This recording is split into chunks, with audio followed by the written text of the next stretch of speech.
ડભોઈ શહેરમાં વસતા મહિદેવી તાઈ સમાજ દ્વારા મહેદીએ મવઉદની 598મી જન્મ જયંતિની ઉજવણી કરાઈ, જેમાં તાઈવાડા તથા દાયરા મસ્જિદ પાંજણીગરા મસ્જિદ ખાતે શાનદાર 14મા જલસા પ્રસંગે તકરીર વાયજનો કાર્યક્રમ યોજાયો હતો। ડભોઈ શહેરમાં વસતા મહેદેવી તાઈ સમાજ દ્વારા અફઘાનિસ્તાનના ફરા શહેરમાં આવેલ હઝરત સૈયદ મહેદી માઉદ સન 598મી જન્મજયંતિ પ્રસંગે મિલાદ કમિટી તાઈવાડા ડભોઈ તાઈવાડા ખાતે તકરીર વાયઝનો કાર્યક્રમ યોજાયો, જેમાં ઇમામ મહેદી માઉદના મિલાદેનો 14મો જલસો હજરત મોહમ્મદ સાહેબનો બતાવેલી શરીયત પ્રમાણે નાત અને નઝમ સાથે શરૂ થયો હતો। आज की रात हज़रत इमामुना मेहदी मौद अलैहिस्सलाम की मिलाद की रात है। हज़रत इमामुना मेहदी मौद अलैहिस्सलाम की मिलाद हर साल हम मेहदवी मनाते हैं और उसकी वजह ये है कि आपकी बेशक आज शहर जौनपुर में हुई 847 हिजरी में ईद के दिन।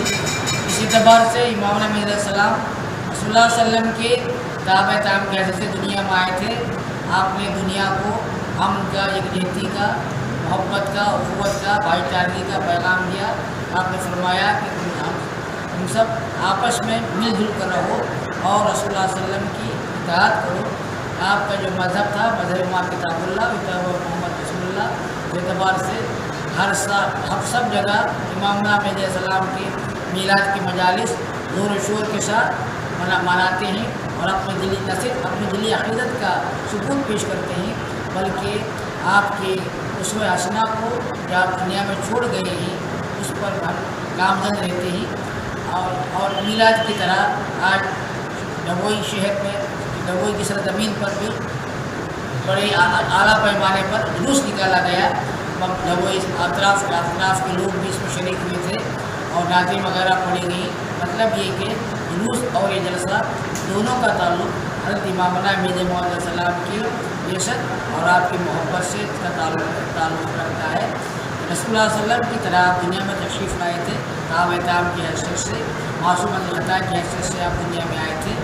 आपका कोई नया मज़हब, नया दीन, नई शरीयत नहीं लाए, बल्कि रसूलुल्लाह सल्लम के रास्ते पर चले और रसूलुल्लाह सल्लम की दीन की मिशन को आगे बढ़ाया और आपका ये चिराग दुनिया में जलाया है। और ये चिराग ऐसा है जिसको हम चिराग महदवियत के नाम से याद करते हैं, क़यामत तक रोशन रहेगा और उसके परवाने भी बराबर आते जाते रहेंगे। अल्लाह से दुआ है कि अल्लाह ताला इस चिराग की हिफाजत भी फरमाए और परवानों को इसमें जल कर मरने की तौफीक